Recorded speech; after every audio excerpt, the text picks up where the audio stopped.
Welcome to Exponential Chats, provided to you by Exponential Ventures.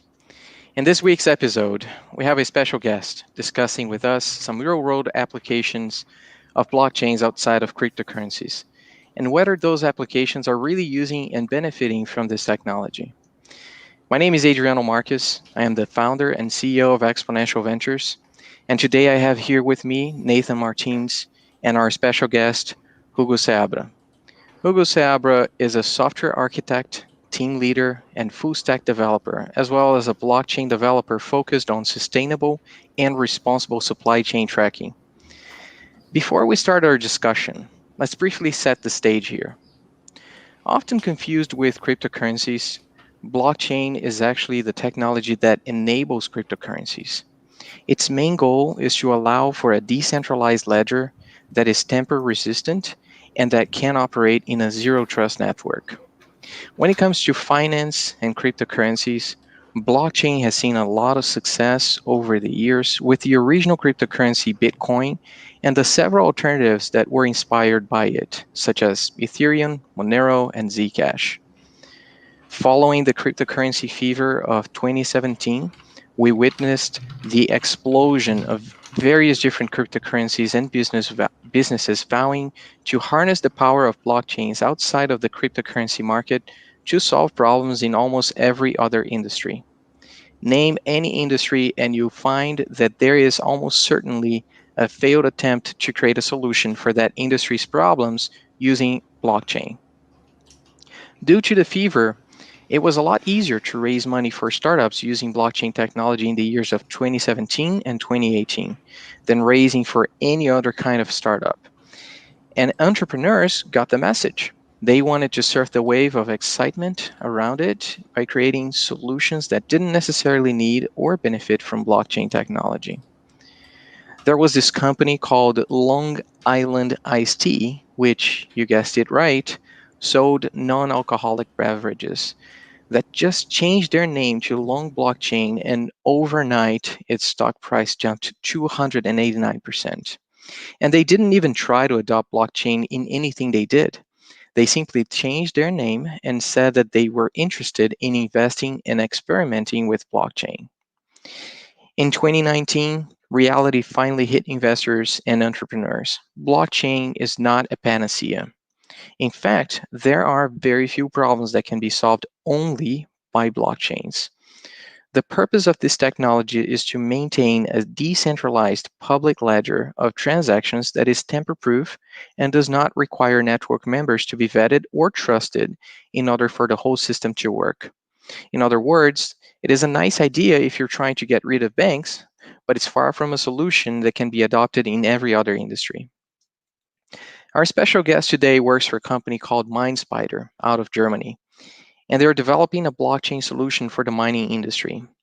And when I say mining, I'm not talking about cryptocurrency mining, but the minerals mining industry. Welcome to our Exponential Chats, Hugo. Thanks for joining us. I'm curious about MineSpider and how blockchain is used for the product you're building there. Can you tell us more about it? Yeah. Hello, everybody. Yes, MindSpider is a company who created a protocol to track raw minerals from the moment it is extracted from the mines to the end user. It might be electronic products, it might be refrigerators, or it might be anything. So the solution tracks everything and tries to create a trustable and responsible way to track every part and every moment and every hands, every company's entities that takes care on how those raw minerals are transformed and how they are used to build electronic stuffs in a way that the end users are able to find how that mineral was extracted, if it came from a conflicted area, if it came from an entity that follows some diligences regarding to human rights and the environmental impacts. If they take care of it. It is very interesting for the end user to know its origin, its provenance, and in this way, it is called a trustable product in the end. So MindSpider creates a protocol to provide a way it is done and to provide solutions around it to create trust, and mainly. And from this trust, it provides a solution to bring to bring a solution for the dilemma between what data must be private, what data must be transparent, what data must be public, and they build a common way for every companies and everybody to trust on the same path, same network, how all this along supply chain can work together. Very interesting. Now, so if I understood this correctly, the idea of tracking from Mhm. source to product is to give the end consumer a tool to verify the origin of the materials used in the production of that, say, jewelry or piece of equipment or whatever it Mhm. is. And Yes, exactly. how is it that the end user gets to use this blockchain to verify the origin of the product? And you guys, is that what you guys are working on? This front end interface where people can come with their product and somehow get to access the whole, I guess, chain of custody of the mineral from its source to its end product? It is exactly like that. The path is very simple. From the idea from when the platform will be finished is to have a simple QR code in the product, and the end user can scan this QR code and see the whole tree of every step that the origin of that product and every materials used to build that product and the provenance of that product, that those materials. They can be transformed materials, like for example electronic component, and from that electronic component they go into the downstream raw material that comes from the mine. So it is a tree that can be easily seen by the end user, so it can see its origin. It has the right certificate to prove that this origin is trustable. So say I bought a motherboard that has a few components that I want to verify Mhm. the source, and I want to Exactly. see all steps throughout Yes. from mine to component. Yeah. What exactly do I need to do? Am I given like a QR code? How A is it made clear to the end user how to simple have QR access to code. that? Okay. Simple QR code, and from this QR code you may have access to a tree, to some public information, telling you that that motherboard has certain elements, certain components that come from certain companies, the name of the companies, and that those companies fulfill due diligences to prove that they're trustable and they are environmental compliant and human rights compliant. I see. So when you say you have access to a tree, it's because you actually through the QR code, you actually track the end user, the motherboard or the end product, and Mhm. this tree is going to identify all the components inside it that were produced and registered in this blockchain, and then you get to navigate for each one of these components all the way Exactly. back to the mine. Exactly. Components and where they came from, which is the most important part. Interesting. It is a tendency that is happening in Europe to create this trustable environment where companies can prove and certificate themselves that they come from markets that they are trustable. They are compliant to what is correct, what is right, and the many conflicted areas. And when we talk about raw minerals, they come from very conflicted areas, and it affects all market, all economy around the region, the country, and Europe itself. Yeah, like Tesla mentioned this a couple of days ago, right? During Battery Day, they mentioned that they're moving to nickel because cobalt was like, there was a crisis in the Congo, I think. They couldn't get cobalt sustainably. And not as efficient too. It seems that there is a manufacturing issue or challenge when it comes to using that element, but it seems that they managed to overcome, and they're getting the best out of everything, which is not have to resort to cobalt, and also get better performance. Exactly. You cited motherboard, for example. Electronic components, they use 3-4 raw minerals that the region they are extracted, they are very conflicting with civil wars, child labor, human rights,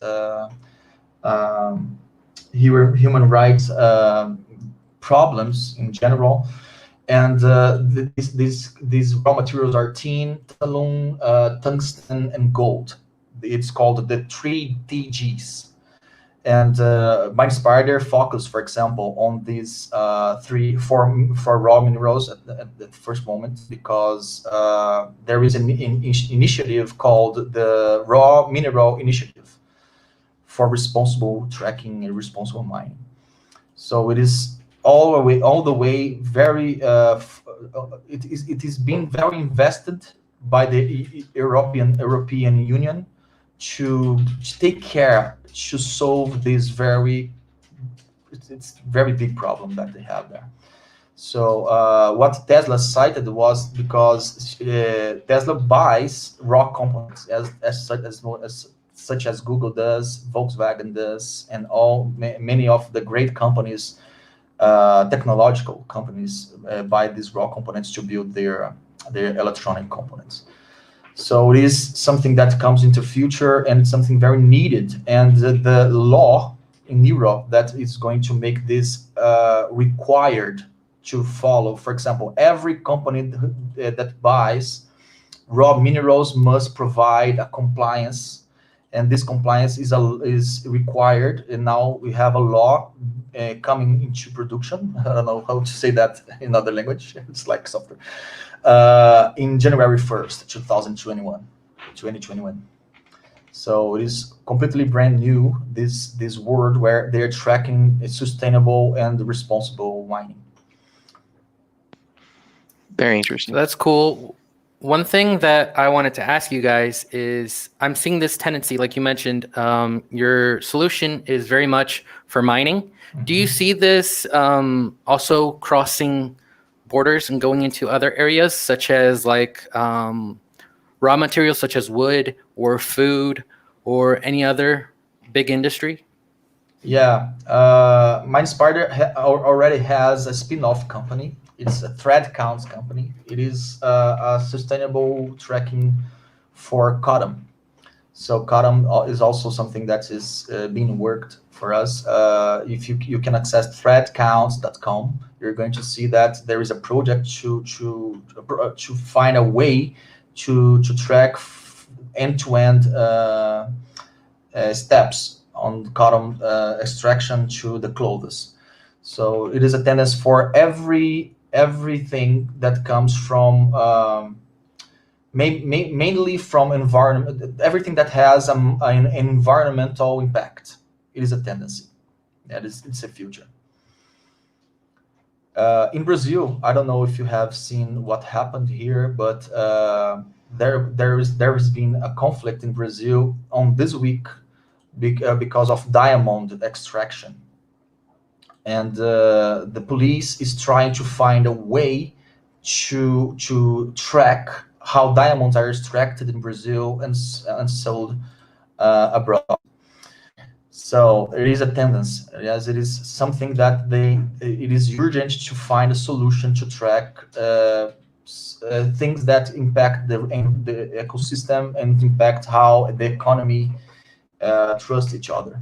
Yes, I'm talking about countries and I don't know, regions.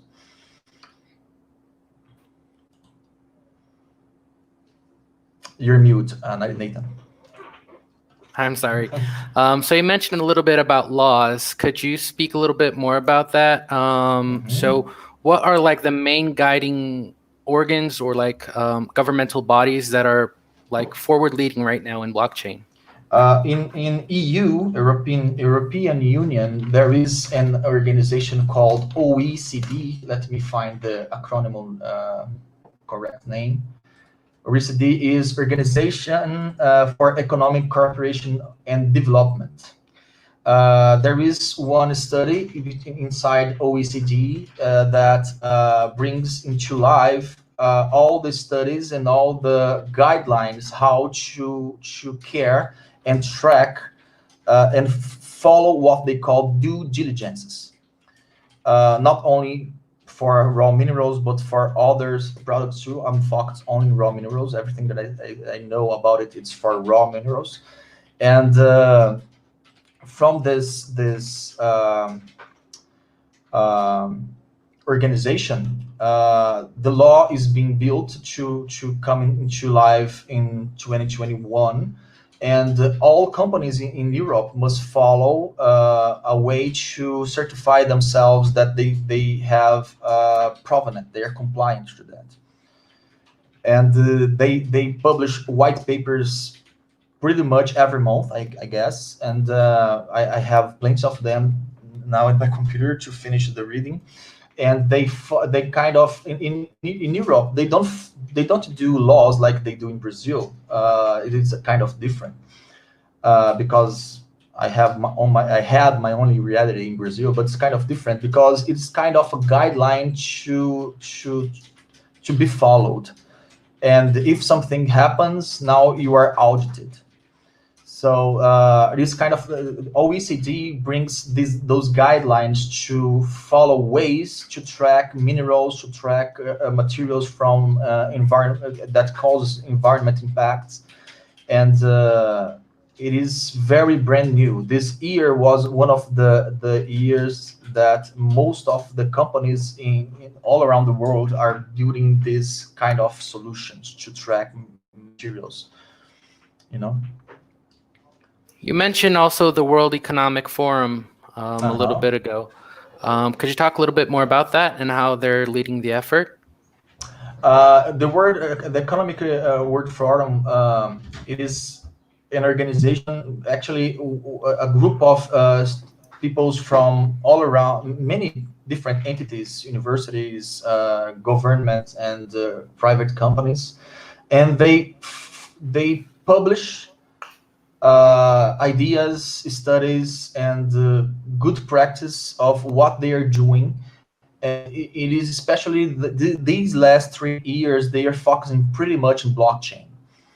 And they are focusing pretty much on how blockchain can be used for different purposes, except cryptocurrencies. And the great point of this year is raw mineral.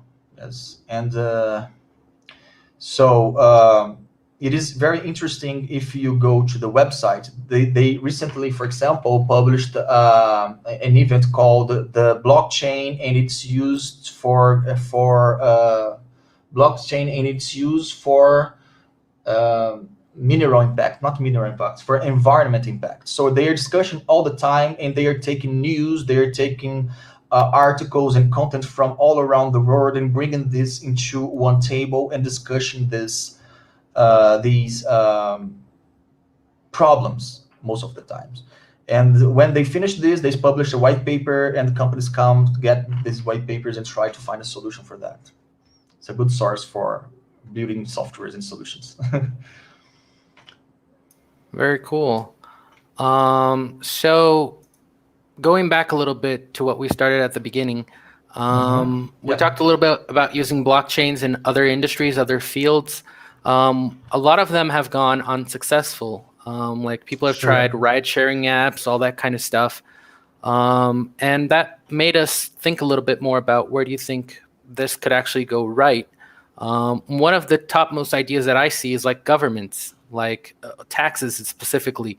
If we were to implement a blockchain solution where we could reliably like say that we paid our taxes and then it's there forever. I think that'd be a great use for blockchain. I wanted to know from your perspective, what other areas do you see blockchain going? Before saying the areas, it is very important to say the premises of why using blockchain. If you have issues in how the actors of a certain situation, they do not trust each other. If trust is not involved, and trust is not an issue, not involved, but trust is not, if trust is not an issue, blockchain probably is not good for that, because blockchain brings a technology and a structure, a network, to cause a trustable source of truth, to prove to every part involved that a blockchain, as it's tempered proofing. What means tempered proofing? People cannot change that thing.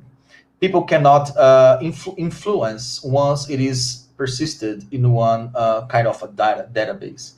So if everybody can trust that, the other dilemma is if this information can be public, this information can be transferred for a certain group of entities and people, or if this information can be private, but only of knowing that that information is in blockchain, private but trustable. So it can be preventable of fraud and crimes, like for example taxes, like you mentioned. Something happens and a certain company has a taxes to be paid, and it's registered in a blockchain. I don't know this field, but for example, if there are some actors that must trust that tax and nobody tempered that, it is good for blockchain, as you said. Other areas too is any areas that people talk and don't trust themselves pretty much. For example, in Brazil, we have the wood extraction. It is something that is very problematic in Brazil. In Amazon, they are extracting wood all the time. They have some pirates, what they call, some companies that are not well registered, so they are difficult to control. So imagine those big companies that buy wood. If they buy wood and they put a rule that they will buy that wood if they can prove that the provenance of that wood. So people will try to find a way to prove that that wood came from an area that is really registered, takes care of many things.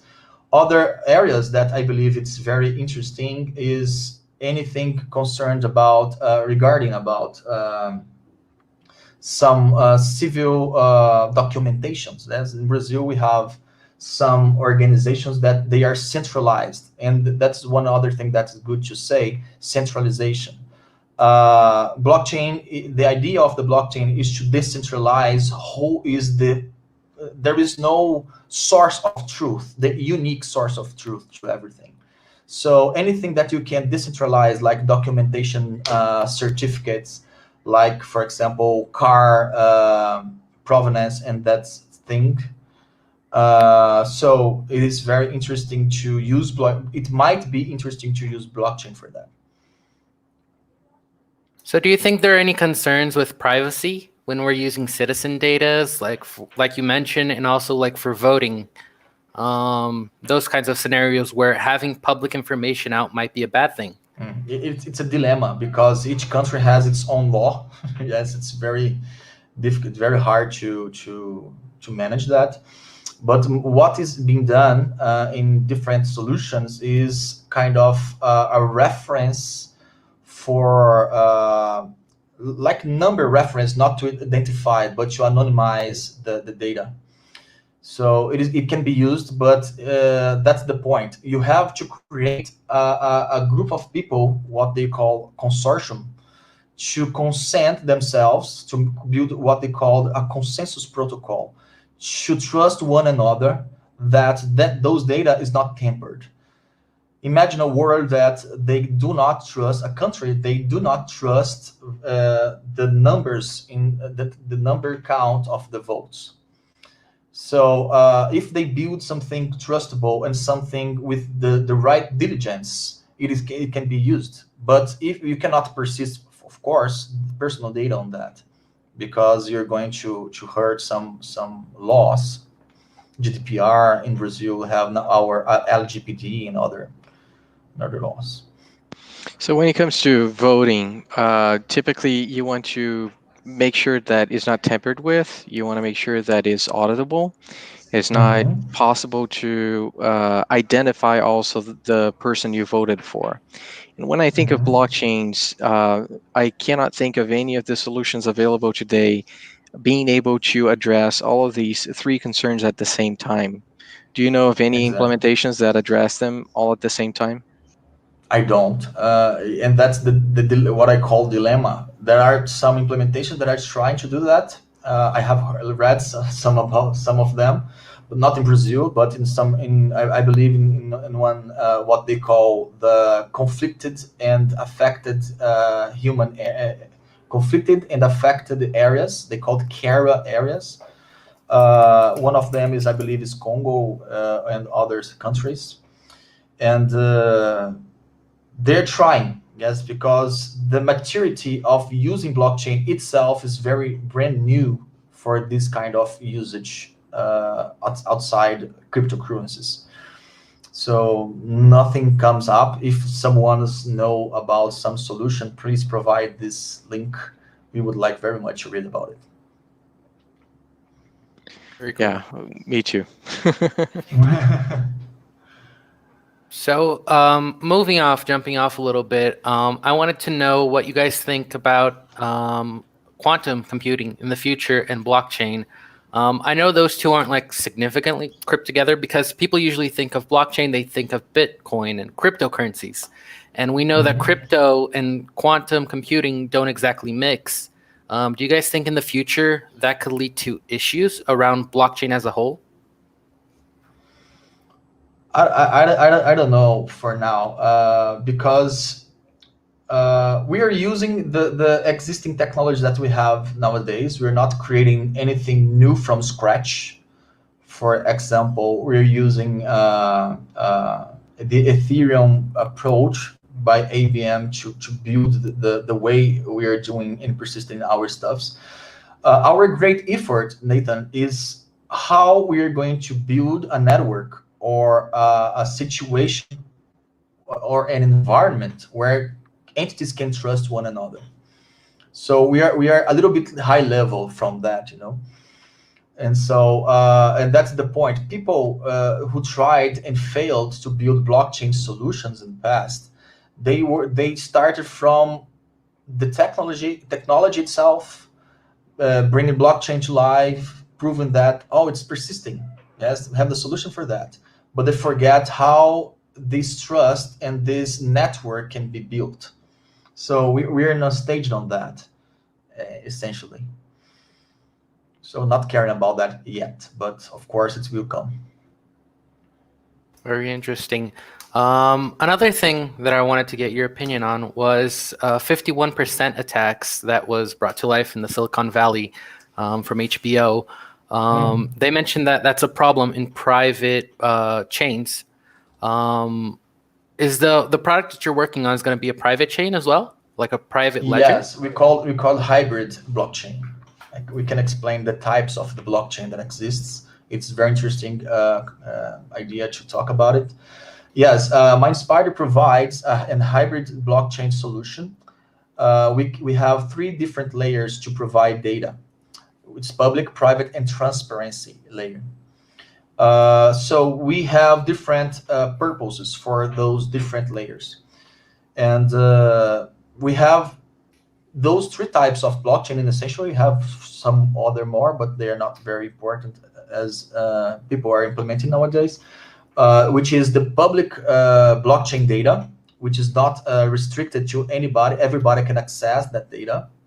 But to prove that that data is correct and valid, you have to have different computers around the world, what we call nodes, to prove that that data is really that data. So it's called tampered proof. We have the private blockchain, which is kind of decentralized as well, but it's today it is very referred to be called. There is a different thing for that, what we call distributed ledger technology, which is a private network that only people who are invited to see that data can see that data. So it is kind of centralized, but with decentralization purposes.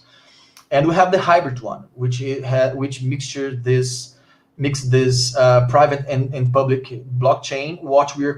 This is what we're calling transparency layer. And it is a supply chain network, and everybody involved in that network can see the whole information inside that blockchain, which is a kind of a private network, but it's not private at all, because when we call private, we call one-on-one possibility to see each other's data. But it's a kind of a whole network where every entity inside that network can see everything in the blockchain. That's the way we're doing that.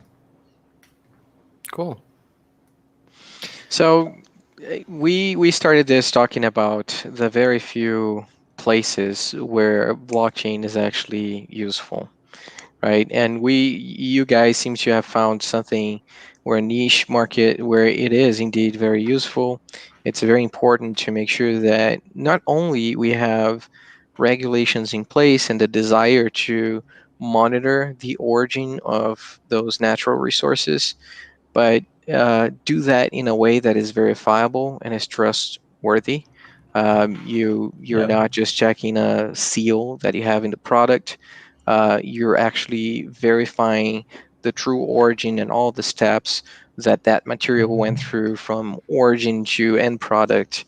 But what about those other solutions when people try to use blockchain for ride sharing or blockchain for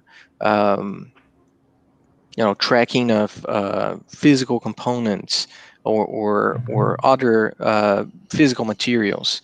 We've seen blockchains for messaging system, and we see various different industries being inundated with those startups focused on blockchain, and then after racking up millions of dollars in ICOs and investments, they went belly up.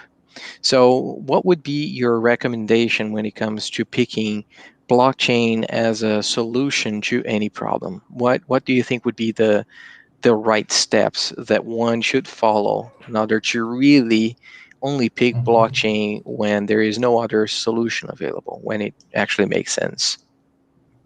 Whenever you have the possibility to have a digital representation of something that exists in the real world, it is applicable to be used in blockchain. But there are some requirements or orientations you should follow, some guidelines that you should be aware to see if blockchain is applicable for you. One of them, I believe, is if trust is an issue. The first thing you have to understand, many people try to figure out if blockchain is a solution, but there is only two actors in the process, A and B. So there is no need for blockchain, because A and B, they can find a way legally to trust one another, and it's all. But if you have multiple actors and they have issues to trust if the competitors, for example, can see their data for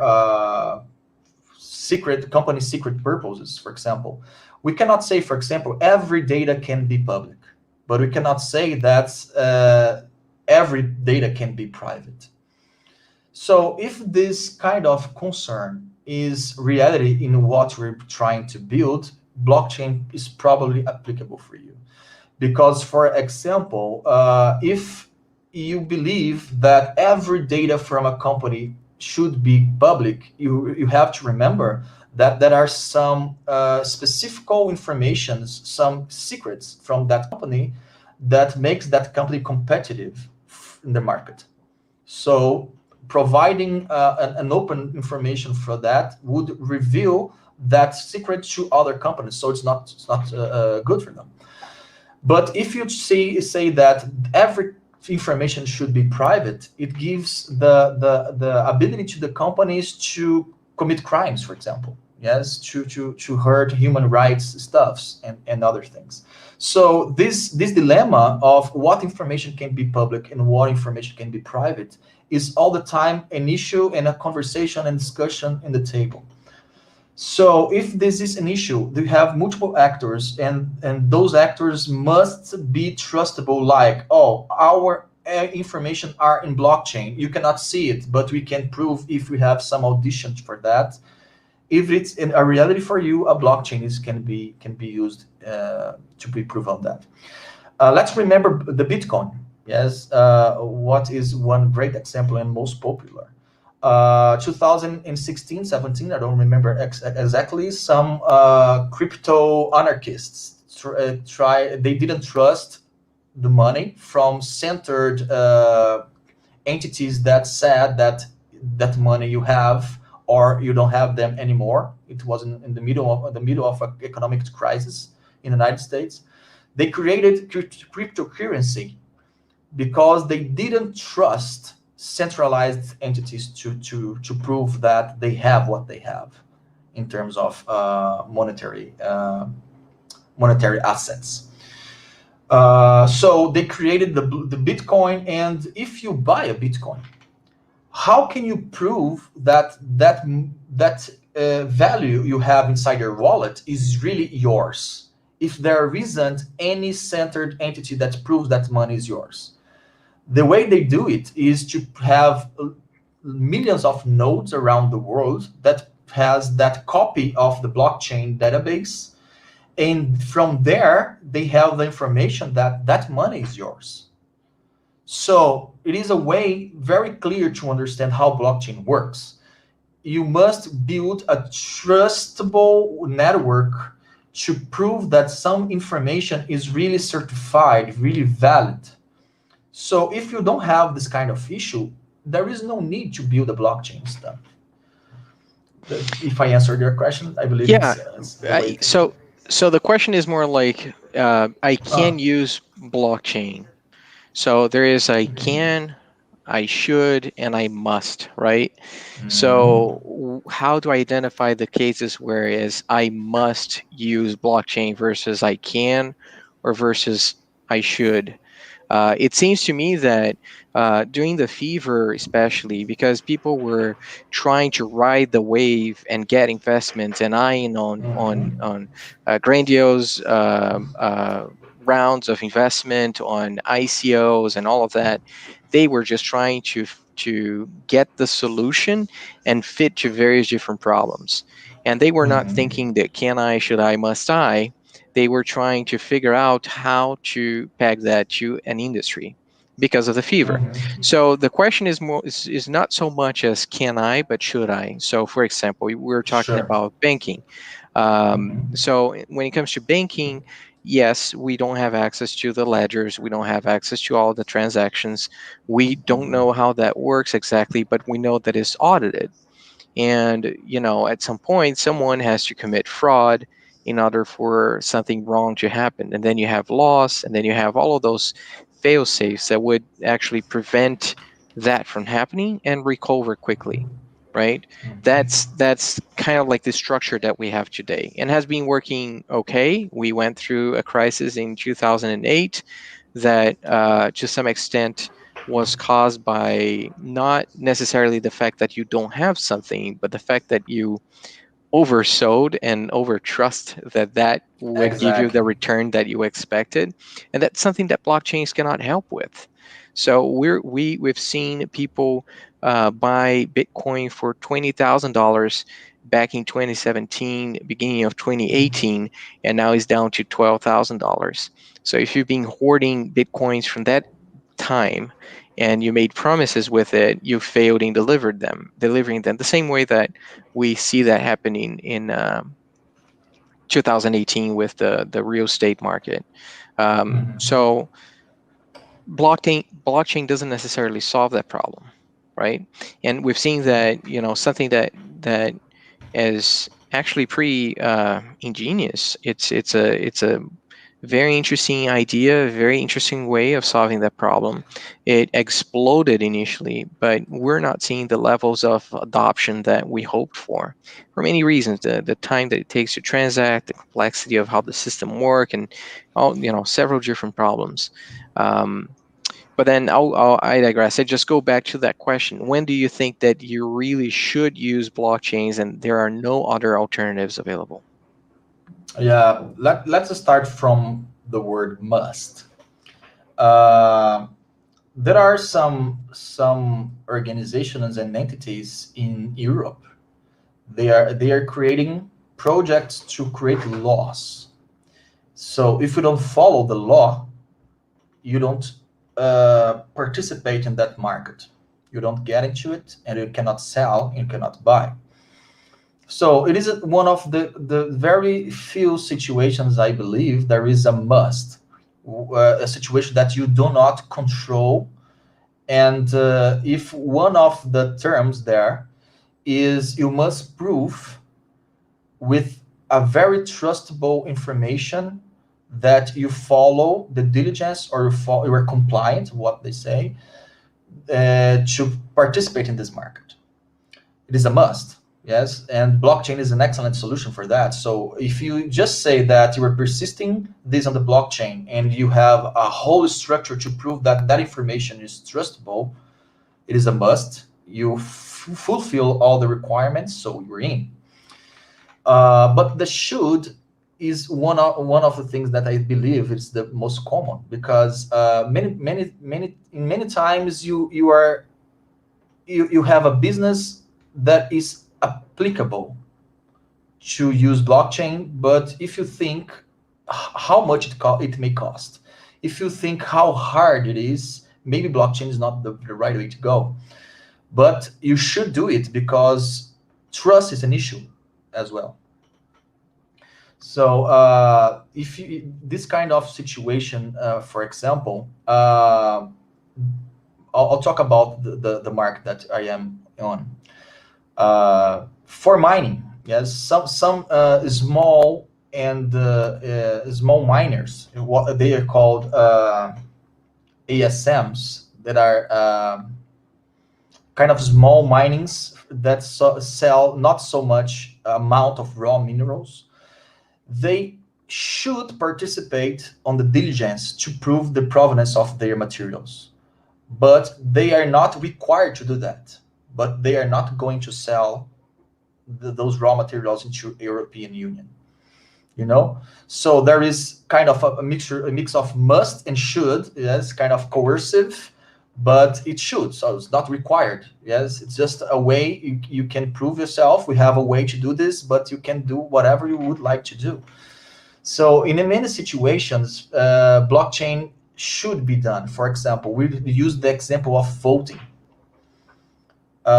If we had a trustable and decentralized situation to build a machine to prove, and not tempered proofing records of our votes, to vote for presidents, to vote for governors, it would be a great idea. So we should use that, but it's not very easy to build. And there are other situations that you can use, but is it really reliable to do that? So there are some situations. So it is according to the market you are going to. Yes, if you'd like to participate to a certain market, and this market is needing this network to prove this provenance, to prove how everything can be validated, it is something you should decide as should and can. Must is not up to you to decide. Great. Yeah, I absolutely agree with that. And it's a pity to see how that actually harmed blockchain. The fact that all of these companies started to come up with these pie in the sky ideas have actually created a very concerned population of investors and even people who are amateur investors to be afraid and stay away from the term blockchain whenever they see that attached to a startup. So that Yeah. kind of burned the community and created a situation in which now talking about blockchain might actually harm your pitch, right? Even if it's a legit application of blockchain, it's something that really makes sense, it's a must. You should, and you in fact can use blockchain for that solution. You might actually find some resistance from investors when it comes to funding this idea. So, having said that, what do you think the future holds for blockchain? We're experiencing kind of like a small winter for blockchain right now. Do you see a summer coming up, or do you think that this is kind of the plateau that we should get used to when it comes to blockchain for the next few years? Uh, the future, first of all, I believe the term blockchain is going to be a little bit changed in the future. They are going to use a different term called distributed ledger technology. That's what it's going to change a lot, a lot. And let's figure out that we are going to a world where it is going to be normal to care about where everything you buy comes from, the provenance, the origin, everything. So as it's becoming normal, many things happens because of this care of this culture.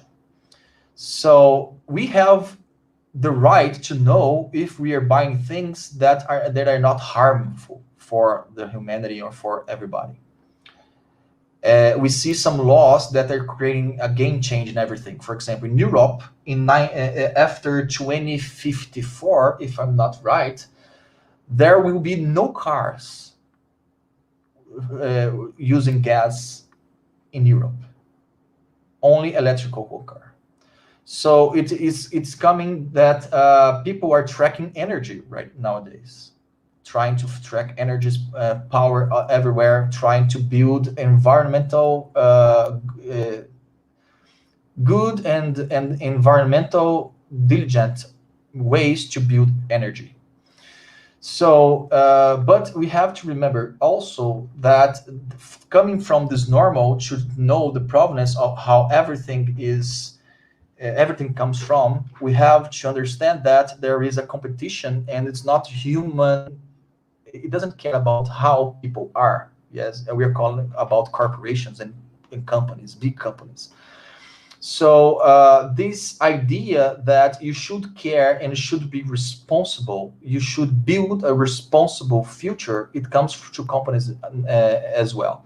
If you try to open a startup today and this startup has a responsible approach to solve a problem, environmental problem, human rights problem, or anything like that, it is very much observable by the entities and organizations, because this is the future. So blockchain is very much applicable for this kind of mindset. And we're not talking about next 10 years, next 20 years. We're talking about next year. We're talking about nowadays. We're talking about what happened last year. So everything about sustainability, everything about responsibility future is applicable for blockchain. That, I believe, that is the future for this technology.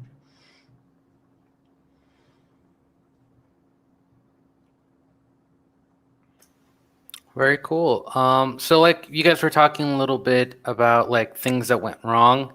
One case that came to mind was the Kodak one. Do you guys remember that? Like the name was Kodak One. Yes, I remember. So I took a look through their website. Looking at their roadmap. They didn't pass 2018. They were planning an MVP for 2019. They never got there.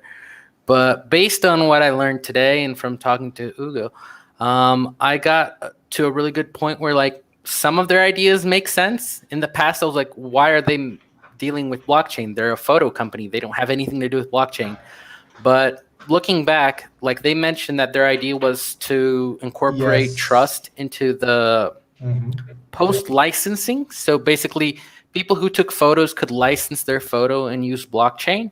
So why do you guys feel like that didn't work? Do you guys think it was a product problem, or like the When overall they idea created wasn't working? that product, Nathan, GDPR and personal data was not an issue in the world at that time, just in Canada, United States, some states.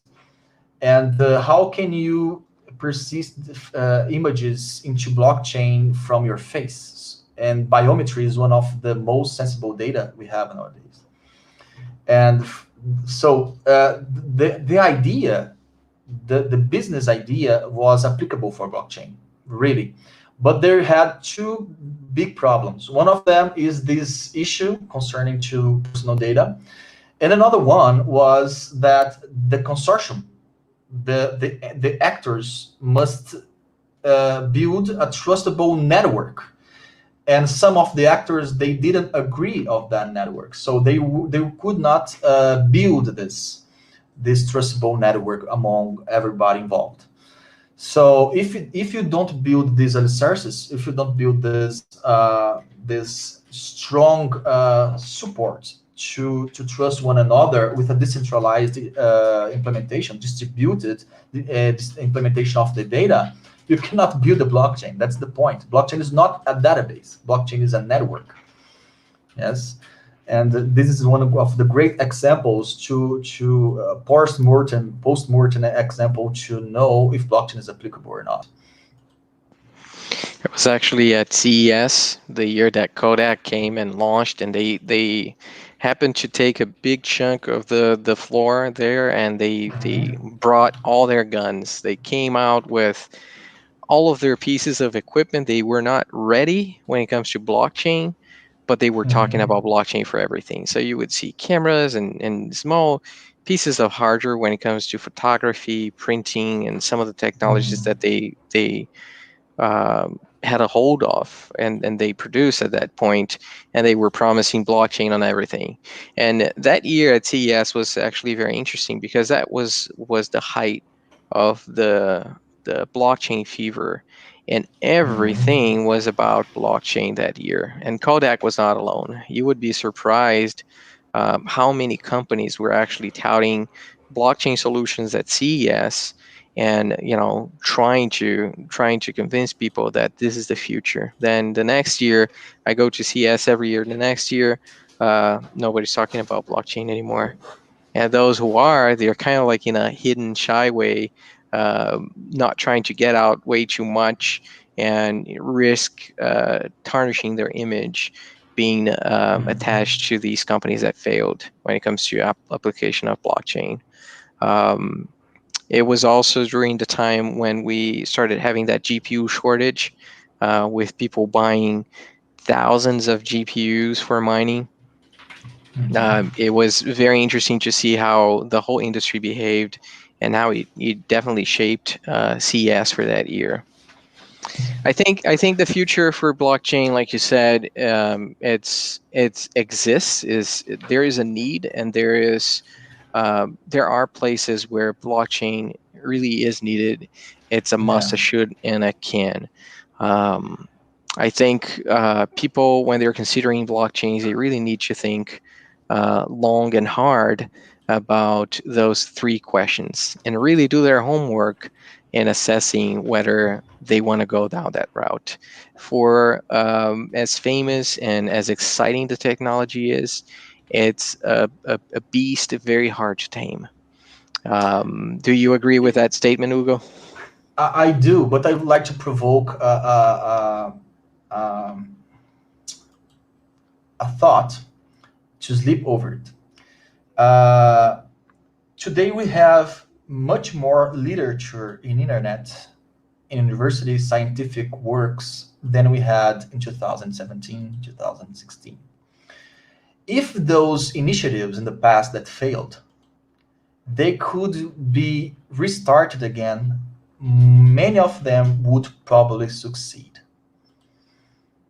That is what I believe it's interesting. I don't say all of them because some of them are weird. Yes, they were crazy ideas and not applicable.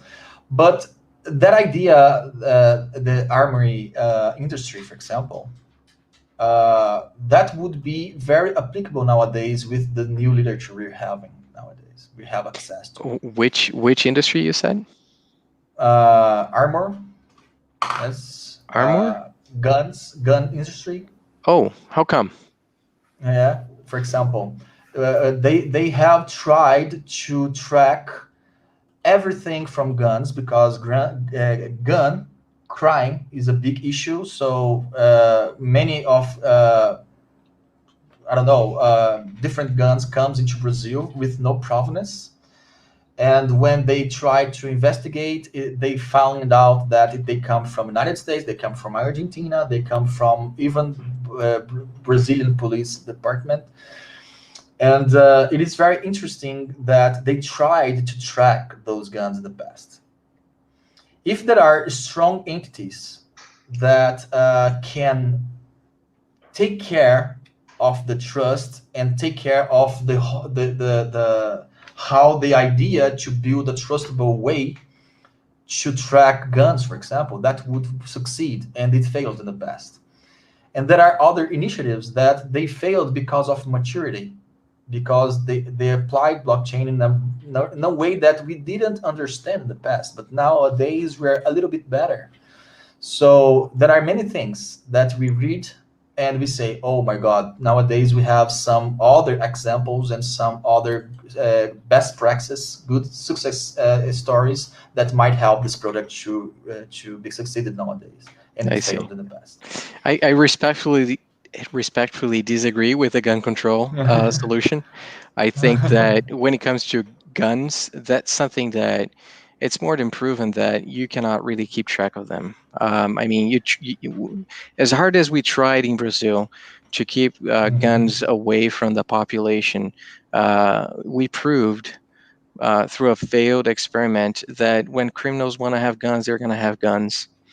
And those guns, they come, like you said, from elsewhere, and that elsewhere is not inclined to comply with blockchain and to register their guns. So when I think of ideas that, intrinsically, this is kind of like a good positive idea of like how we can apply blockchains into real world problems, and you kind of have a vision of how the world would be better with it.